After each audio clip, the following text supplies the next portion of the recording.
It's another episode of Once Upon a Dribble. We're coming at you. This is Calvin Johnson. Joining me is Josh Medeiros. And Josh, how you doing today? Doing good. Yeah, we're coming at you guys. We are recording this early on a weekend morning. Feeling good, getting after it, even on days when we're not working. So yeah, excited to look at this. And right now we're kind of in the slow season for the sports world right now. It's the end of July, just past the MLB All-Star break, and aside from that, not much is going on. So we figured this is a good time to boot up the NBA time machine and spend our nights on YouTube watching old NBA games. So that's what we do. That is what we do. And for today's episode, we're taking the NBA time machine back to an era that we actually cover quite a bit on this show. But it's an era that's very near and dear to our hearts. We're both really young millennials, borderline really old Gen X, but I refuse Gen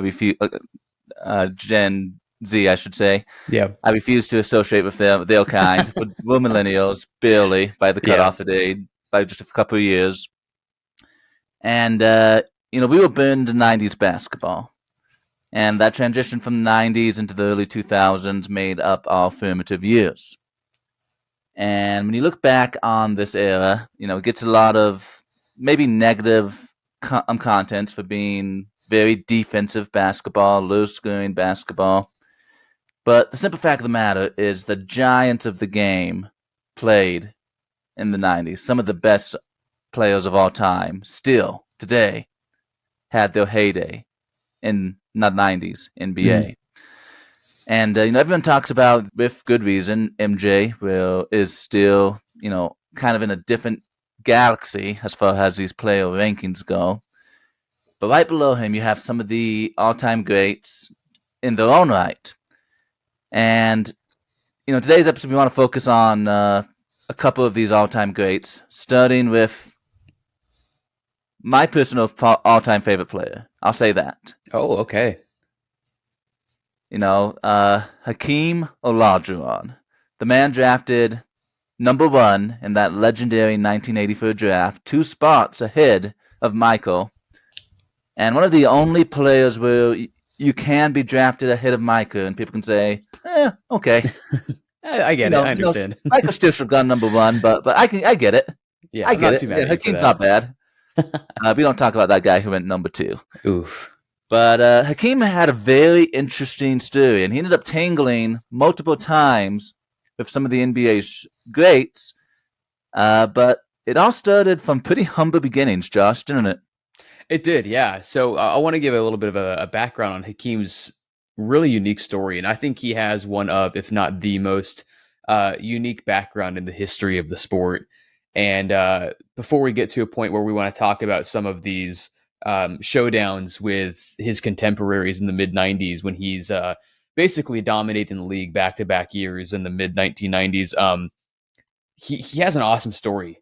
Hakeem is born in Nigeria. He's from Lagos to his parents Salim and Abike Olajuwon. They are working class parents. They're Yoruba owners of a little cement business down there in Lagos, and he was the third of 8 kids.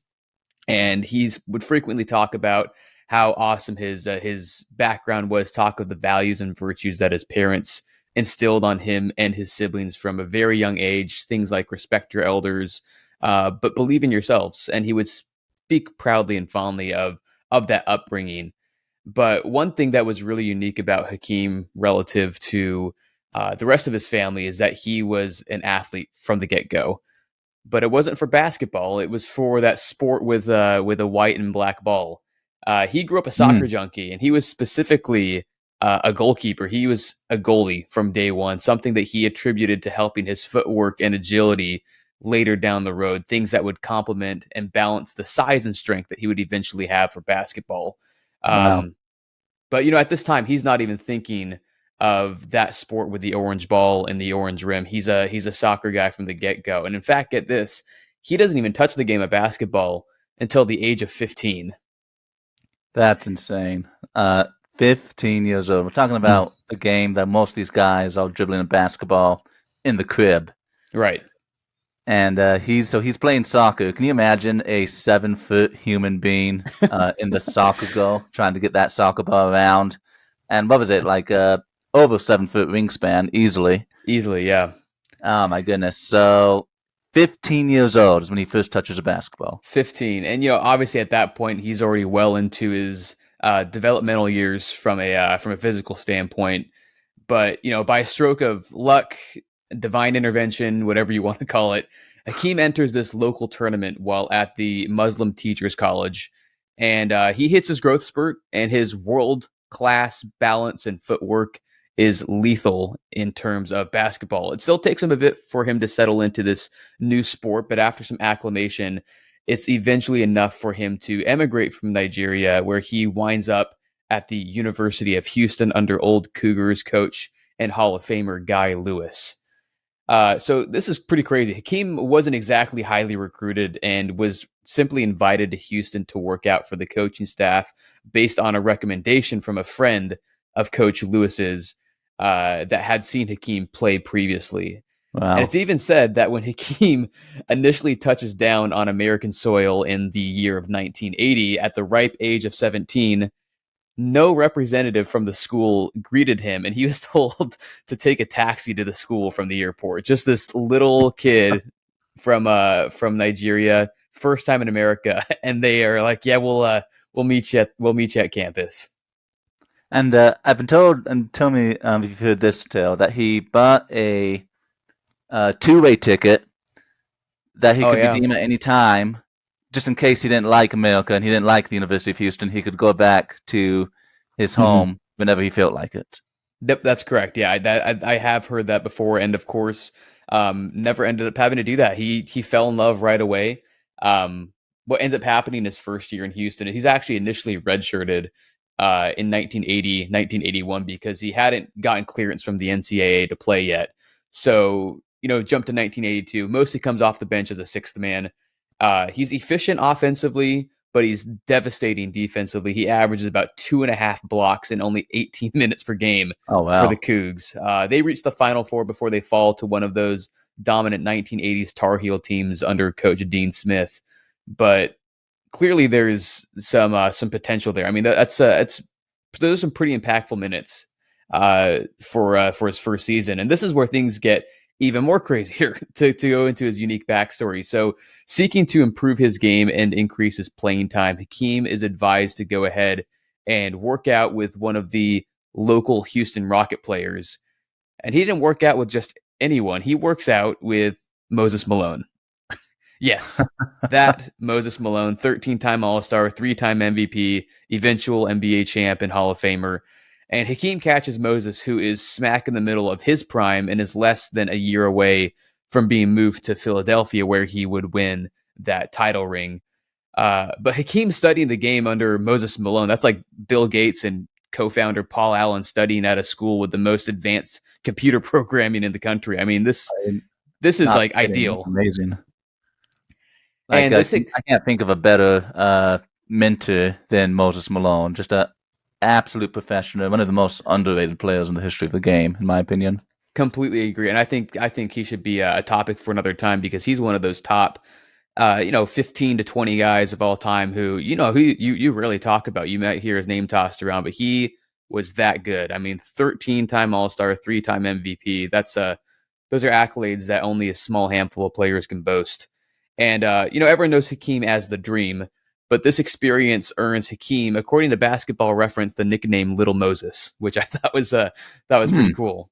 But these frequent off-season workouts and pickup games at the Fondy Rec Center, known locally as just the Fondy, with Moses and other NBA players, became a major turning point in Hakeem's exponentially improving game. His most iconic nickname, of course, again, the Dream, came after that summer where he'd show up to school a completely different player, moving so effortlessly that Coach Lewis said that it looked like a dream. He and Some his nicknames are teammates just meant to be. it was perfect. It just and then now probably one of the greatest nicknames of all time, if you ask me, Hakeem the Dream.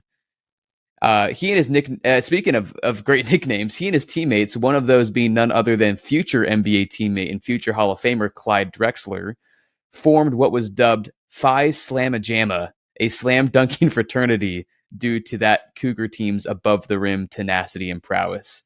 So, I mean, I know we've said it before, but the 80s and 90s did it different as far as the nicknames go. Phi Slamma-Jamma, the slam dunking fraternity from the University of Houston. But after two straight successful seasons in 1983 and 84 that culminated in those Cougars reaching the NCAA championship games, Hakeem was deciding whether or not to stay in college or declare early for the draft. And at the time, the draft order was awarded by coin flip, as the lottery wasn't introduced until 85. Hakeem would later say that he really believed that the Rockets would win the coin flip and pick first, and he wanted nothing more than to stay in Houston to play, so he declared early. And as fate would have it, Houston would select ahead of Portland in the draft and take Hakeem. I won't deep dive too much into Hakeem's specifics of his early pro career, as that would and should be the topic for its own deep dive podcast episode another time. But after some early team success his first few seasons in Houston, things fell apart and got ugly pretty fast for what is supposed to be one of the up-and-coming Western juggernauts. After dispatching the Showtime Lakers in the 86 West Finals and going toe-to-toe with Bird's Celtics in the finals, the Rockets would only win one playoff series over the next 6 seasons from 87 to 92. And that once promising Rockets core was dismantled in a haze of drugs, injuries, bad luck, thus leading Hakeem to toil away on these undermanned teams despite some pretty eye-popping numbers. And I would say Hakeem definitely makes the all-time starting five of, wow, that front office sure baked that superstar an absolute nothing burger for a supporting cast alongside the likes of KG, the Big O, Oscar Robertson, and some of these LeBron teams in the modern era.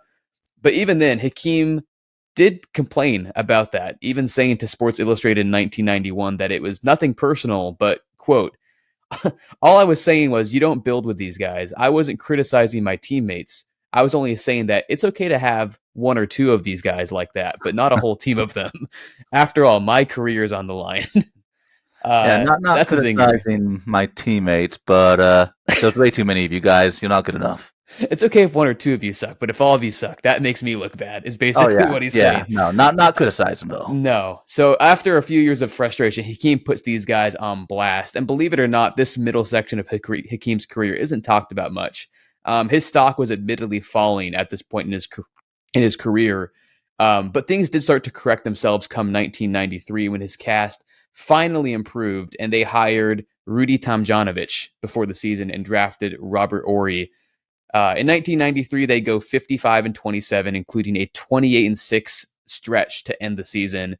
During that stretch, Hakeem averages 27, 14, and 3, including 6.4 stocks per game, steals plus blocks.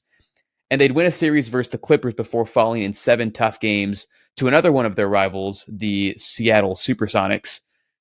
And this leads us into 1994, a season in which the world belonged to Hakeem and the Rockets, but we just didn't know it yet. There's this pivotal matchup against one of his other contemporaries, Charles Barkley, which I want us to dive into before we look at this pretty pivotal series in Hakeem's career. Yeah, it is a very pivotal series, both in Hakeem's career and also in Charles Barkley's career. But I want to dive back into a little bit about Charles Barkley. You know, he's a name that young NBA fans are going to know very well from his broadcasting career on the NBA on TNT. But there's so much more that meets the eye to Charles Barkley, and his story, very much like Hakeem's, starts with very humble beginnings. We're taking it out to Leeds, Alabama. So this is a small town, some 20 minutes outside of Birmingham. Birmingham, I'm telling you, it's not that big itself. Leeds is actually said to have been the origin point of the great American tall tale John Henry. Okay. Fun fact for you. There you go. But while historians to this day debate whether the larger-than-life folk hero John Henry actually existed, there is no doubt to the existence of Leeds' other larger-than-life personality, And this would be the man with 100 nicknames who ended up having one of the most unlikely paths to success in NBA history. We're talking about the Incredible Bulk, the Leaning Tower of Pizza, and of course, the round mound of rebound himself, Charles Wade Barkley. So, much like Olajuwon, this was not manifest destiny from day one. If you're looking for the story of a true basketball child prodigy, like a LeBron, the story of a Mozart whose ultimate destiny of becoming a future legend of the game is never in doubt, well, you're absolutely looking in the wrong place if you're looking at that kid from Leeds, Alabama. Barkley's eventual status as a member of both the NBA's 50th and 75th anniversary teams basically would have been as far-fetched as saying he would be that this kid from Leeds that was known as Wade at the time would one day walk on the moon. Because by the time the Chuckster was a junior in high school, he stood just 5'10". Wow. While tipping the scales at a hefty 220 pounds. 5'10", 220. A bowling ball of a bill. Even his natural skill in the spoken word that would mark his broadcast and his bombastic attitude was not even evident in those days. Barkley's own mother would describe that he was a very shy kid. He was just quiet, she would say. Well, Josh, while outwardly quiet in those early years, inwardly, that fierce intensity that would define Barkley's career was beginning to take shape, as he was determined to earn a college scholarship playing basketball in an effort to improve his family circumstances. He was raised without a father figure. His mother worked 2 jobs to make ends meet. Barkley would skip many typical high school activities like dances and things like that of that nature just to practice basketball. And eventually, Josh, the basketball gods took notice of this, and between his junior year and senior year of high schools, Barkley grows a half foot in one summer. So he goes from a chubby 5'10" to a solidly built 6'4". Suddenly, Charles Barkley has the body to match his countless hours of training. Barkley himself recalls, even when I had that growth spurt, I was never really awkward because I had been playing guard all those years, and all of a sudden, everything just fell perfectly into place. We've heard that a couple times with some other NBA stars who grew up playing in the backcourt and develop these guard-like skills, and then they'll hit this maybe kind of late growth spurt later in their high school career, and the next thing you know, you just have this, physical specimen, to be frank, but with all these guard skills who can move fluidly like a guard. I mean, when you say that about Chuck, that to me sounds like someone who would excel in the modern game, someone who has this really burly build, but has a really versatile skill set. No, it helps getting your growth spurt late if you want to be good in basketball. There's no doubt. Anthony Davis is the modern example. Yeah. Yep. But with this newfound body, Barkley averages 19.1 points and 17.9 rebounds per contest his senior year in high school, taking tiny little Leeds High School all the way to the Alabama State semifinals. And this is coming from, they're led by Charles Barkley to a point where Leeds had never ever been at that point. And it was enough to get his dream and earn a scholarship offer to Auburn University. So just 1 year earlier, this chubby kid who struggled to get any meaningful minutes for his high school's varsity squad is now off to college. So from the moment Barkley gets to campus, a few things were apparent. One, his personality would start to blossom, as the shy, quiet kid suddenly became a mainstay in media interviews and became very well known for his blunt honesty. 2, his talent and grasp of the game would only continue to grow, as he would lead the SEC Conference in rebounding, both as a freshman and sophomore, before becoming the SEC Player of the Year as a junior. And finally, third, it became clear that he was going to often clash with head coach Sonny Smith over the matter of his weight and his attitude, which would be a constant struggle to keep both of those things in line. But nevertheless, the hard-nosed coach and the stubborn player managed to overcome their differences, and they do lead Auburn to their first ever NCAA tournament in Barkley's junior year. And the hefty kid from the small town in Alabama becomes the 5th overall pick in the legendary 1984 draft. So by Hakeem and Fly Slamma Jamma are grabbing all the headlines, Auburn is making their tournament for the first time. And into that draft, Barkley is picked up by the Philadelphia 76ers, who are led by, here's a name we just talked about, Moses Malone. And a sensational, albeit aging, Dr. J, Julius Erving. Mm.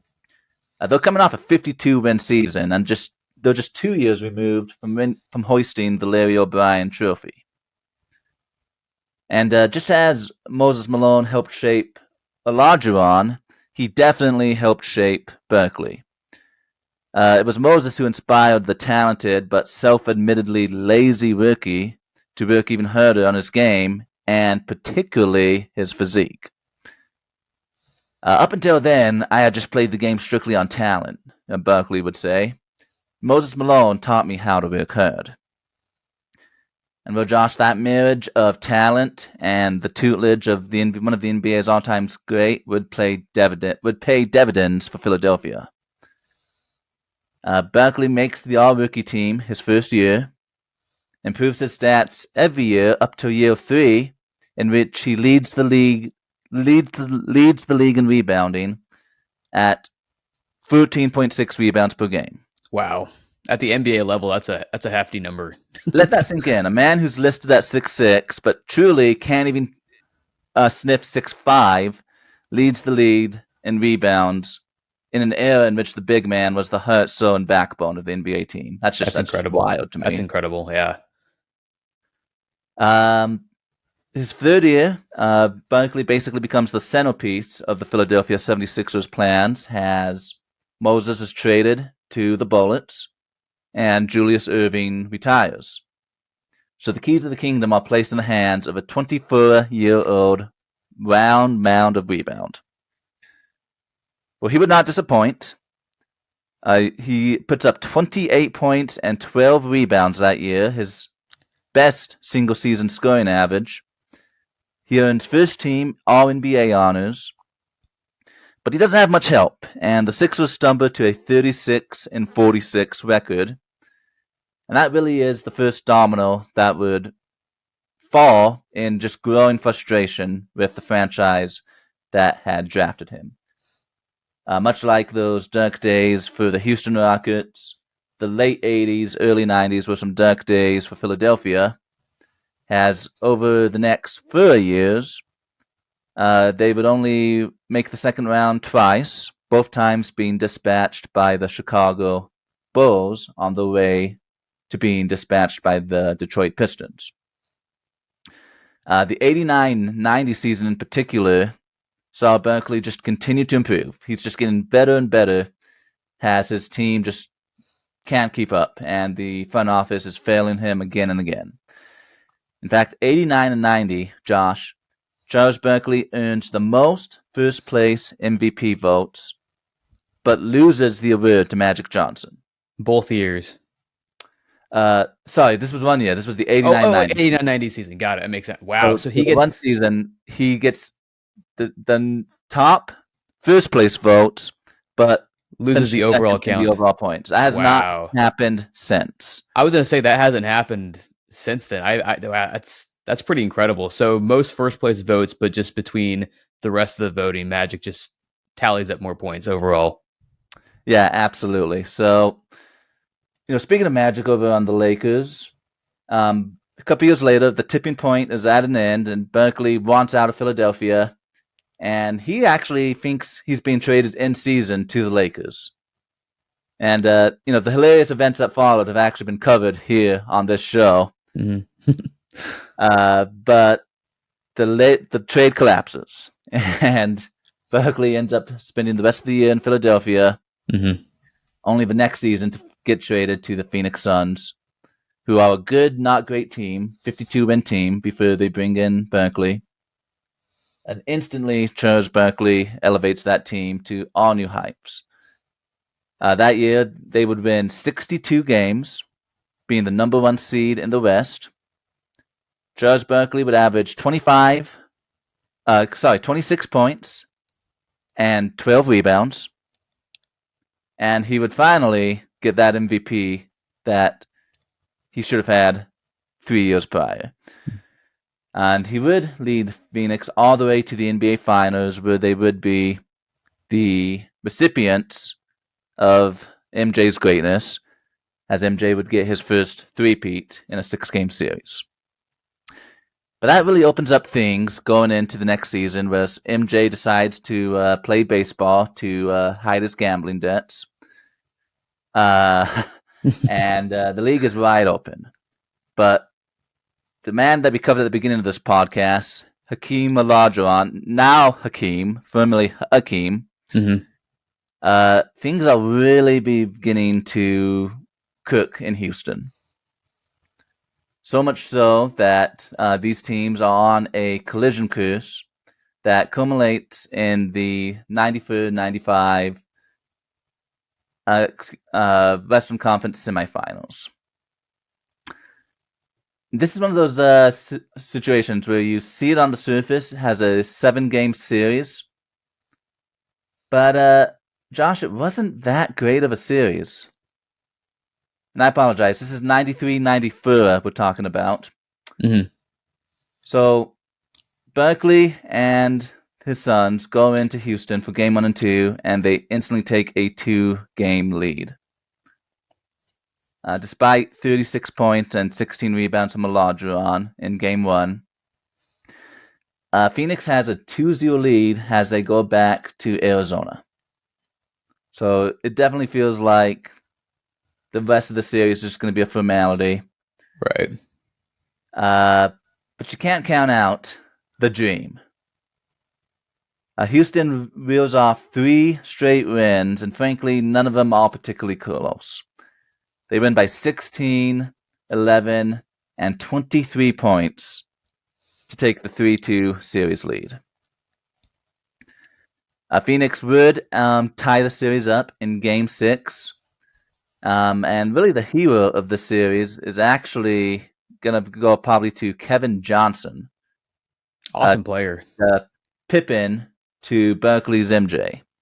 We don't talk about Kevin Johnson enough. 3-time All-Star, just a terrific, 5-time All-Star, 3-time All-Star, 5-time All-NBA. There we go.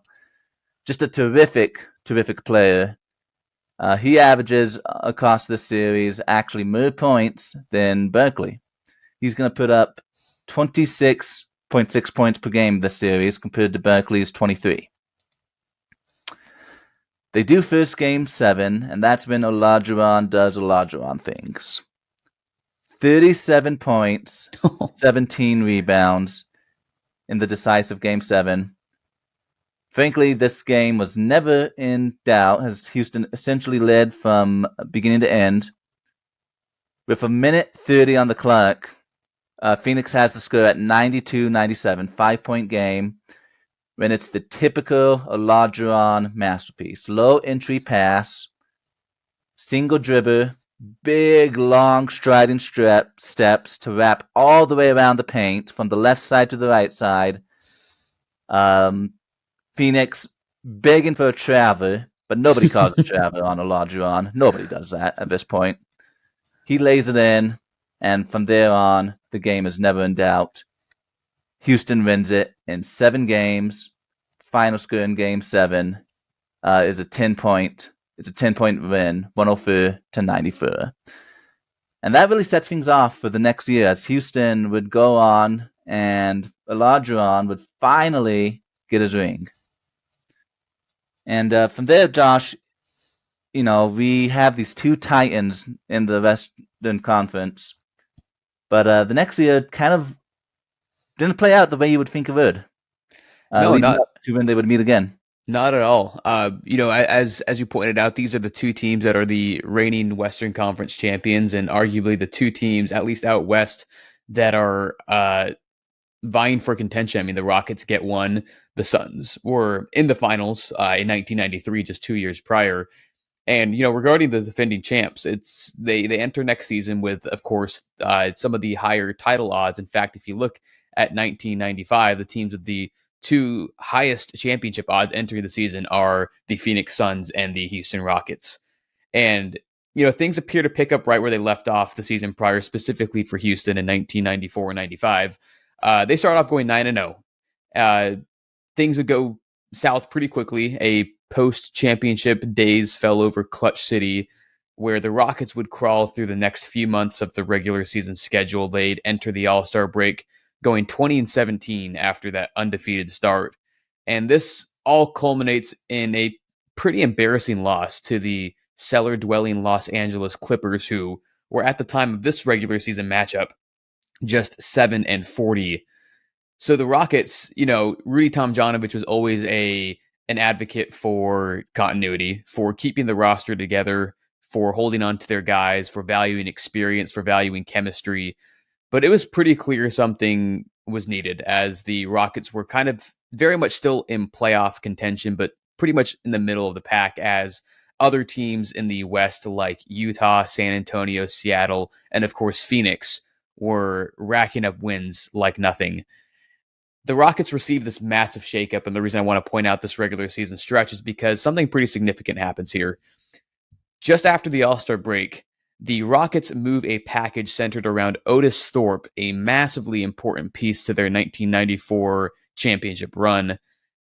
They send him in a package to Portland for another package centered around none other than former Phi Slamma Jamma member Clyde Drexler. Clyde, who at this point in his career, despite being 32, is still a 20-plus point per game scorer and someone still in search of that elusive championship ring. No, yeah, Clyde is again, we've said this a lot, but a very underrated player in NBA history.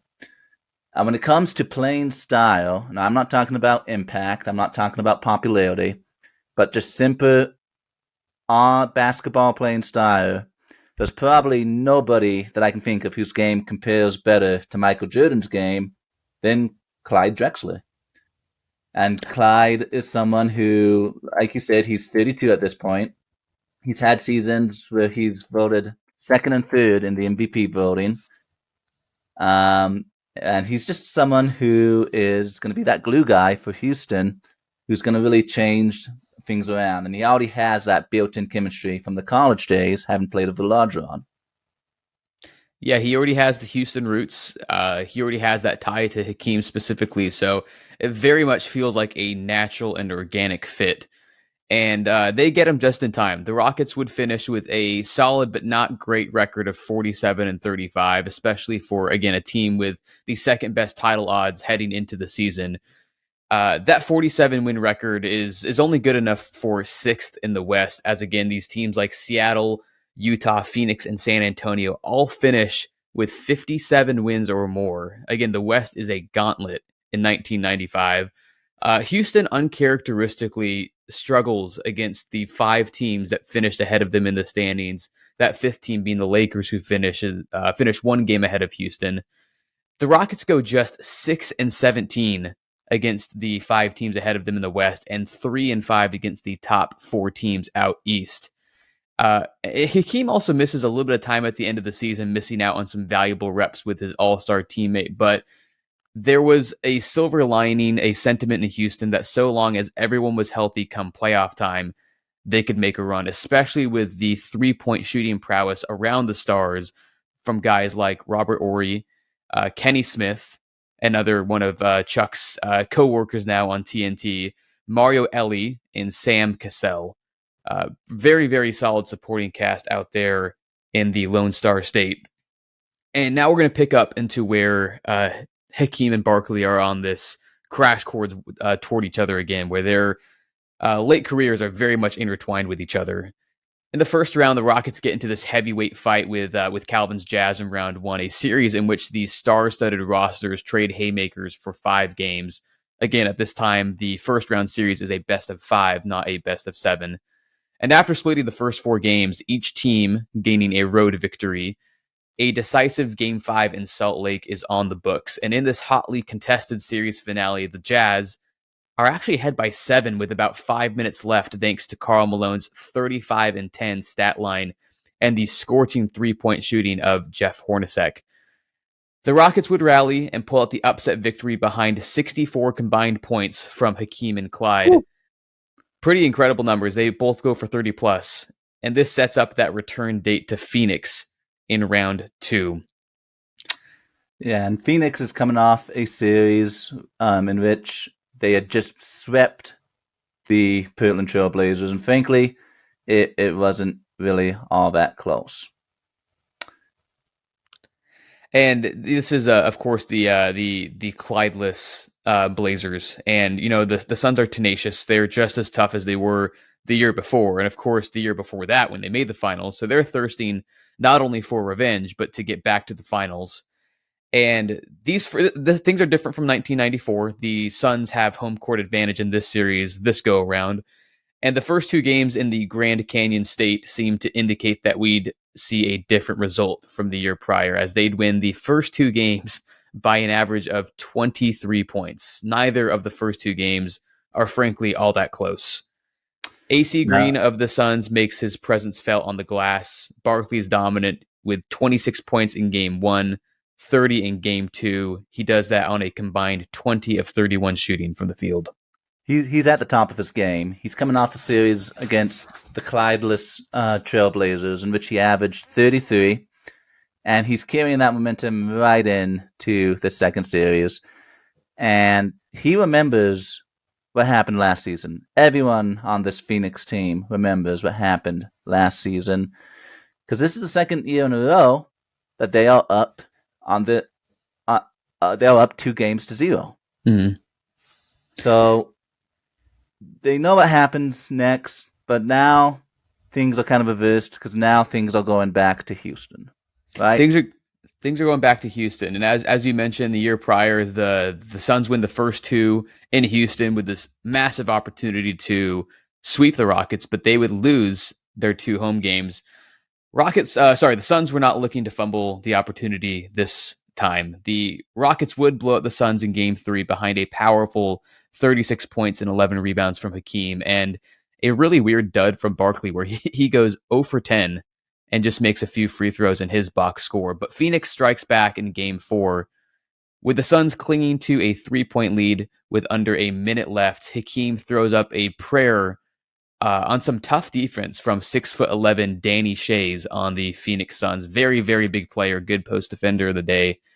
The Rockets would lose game 4 to take a 3-1 series lead heading back to Phoenix. Kevin Johnson would say after game 4, Houston's a nice city, but we don't plan on coming back anytime soon. And let me ask you, Calvin, anyone got a bulletin board for that material right there? They got a bulletin board, and they'll put in that one in extra bold, extra big font, putting it right there, plain to see. And Kevin Johnson, to his credit, he was coming off a 43-point game. This isn't some role player saying this is he's backing it up. He's backing it up, but he didn't account for one thing, one very important thing. Hakeem the Dream Olajuwon.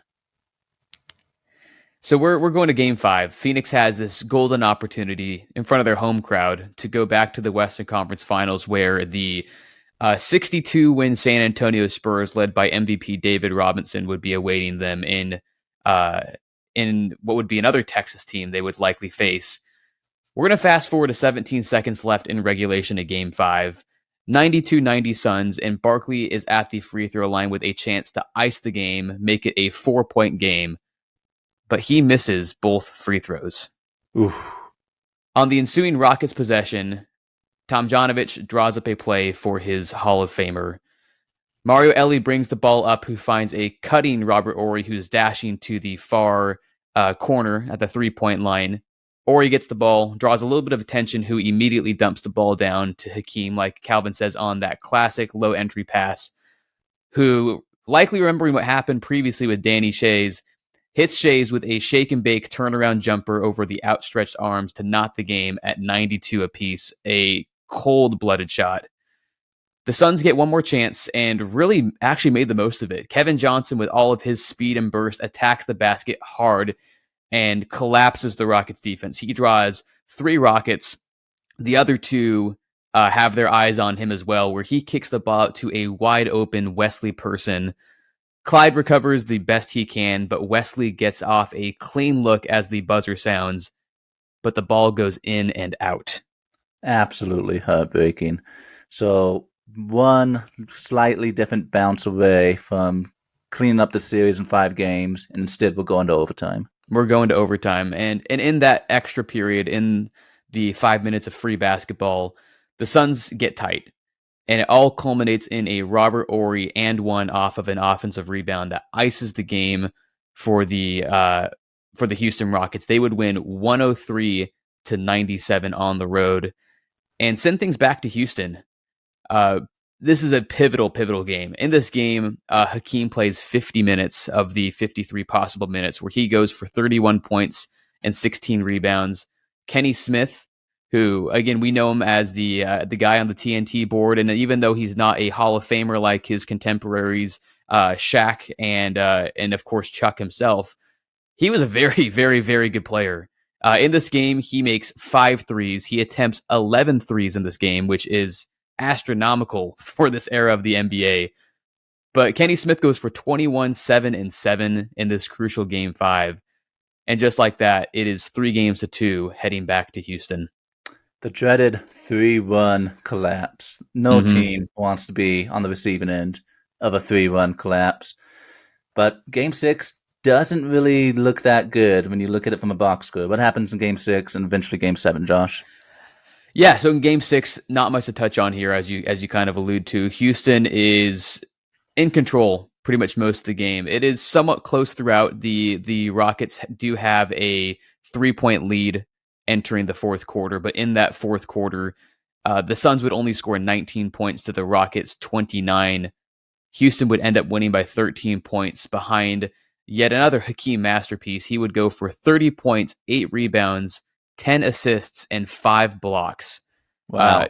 Another dominant game. Drexler chips in 20 points and 8 rebounds of his own. Barkley actually has an extremely good game. He goes for 34 and 14, but got kind of a dud from Kevin Johnson in this game, who only shoots 5 of 15 from the floor. And this would set up that game 7. And this game 7 is considered one of the greatest playoff games of all time. We're going to go back to Phoenix for this final installment of this series. And, they get one more chance. And it's pretty much close throughout the game, as we say once again. Phoenix jumps out to a 13-point lead early in the first quarter before Houston strikes back with a 40-point third quarter, which would tie the game heading into the final period. So Phoenix did look like they were pretty much in control for most of the game before Houston strikes back in this massive third quarter, setting up this classic fourth period where we're going to fast forward to the final seconds. It is tied at 110, and the Rockets drop this play where they have the ball, the shot clock is off, they can actually take a shot at the buzzer. And what they end up doing is the ball finds its way to Mario Elie. Now, Mario Elie, very solid player who at this point was pretty young in his playing career. This is year 3 for Mario Elie. He actually, when he's initially drafted, he is playing overseas. 1987, he's playing in Ireland and Argentina. 88 and 89, he's playing in Portugal. He doesn't even play an NBA minute until 1991, when he is already 27 years of age. He bounces around, plays for Philadelphia, plays for Golden State, plays for Portland before he winds up in Houston for the meat of his career.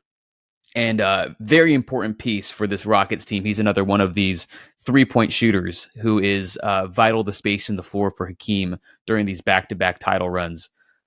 The ball finds its way to Mario Elie, who hoists up a 3 with about 7 seconds left. A 3 that Coach Rudy would go back and say when he threw that shot up that his stomach sank because he knew that Phoenix would still get another chance as there was still some time left on the clock, and the Rockets could have held onto the ball a little bit longer. But the ball finds nothing but twine. A 110 tie is now a 113 to 110 Rockets lead. And after a ping-pong game of free throws, Danny Ainge in the Phoenix Sun uniform, Danny Ainge heaves the ball from half court at the buzzer to win it for Phoenix, but it only found backboard. So Houston, the defending NBA champs, once again rise from its deathbed. The Rockets now have a chance to defend their title into they get to turn this Western Conference championship into a Texas state championship versus the San Antonio Spurs. So let it be said that even Danny Ainge can miss a shot. Doesn't miss a whole lot of shots as a GM these days. No, he pretty much bats 100 nowadays as he's rebuilding these Jazz. But in this game 7, Olajuwon was still the star. He scores 16 of his 29 points in the fourth quarter. And, it's said that not many clubs are as resilient as this Houston Rockets squad. After making that 3, Mario Elie gives what is now the iconic kiss of death celebration where he would turn to the Phoenix bench and blow them a kiss after making that dagger 3. And this was a game that made Barkley actually consider retirement. He obviously stays in the league for a few more seasons, but this was about as heartbreaking as it gets.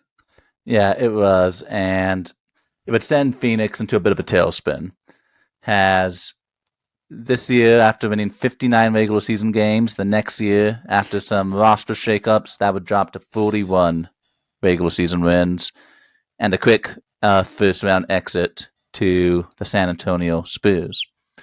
Now, that brings up a very interesting moment, in my opinion, in NBA history.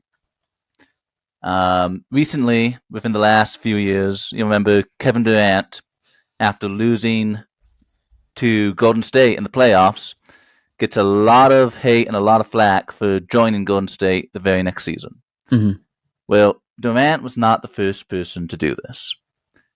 That actually title belongs to the round mound of rebound himself, Charles Barkley, who ultimately was traded to the Houston Rockets. Part of Barkley's orchestrated that trade himself. So a lot of players that helped eliminate the Phoenix Suns, Sam Cassell, Robert Horry, amongst others, are sent to the Valley of the Sun, and Barkley gets to team up with the man who has ended his dream so many times, the dream, Hakeem Olajuwon. And at this point, you have to understand that they were an aged bunch. Charles Barkley is 33 when he begins his first season in Houston with those oh-so-90s pinstripe uniforms.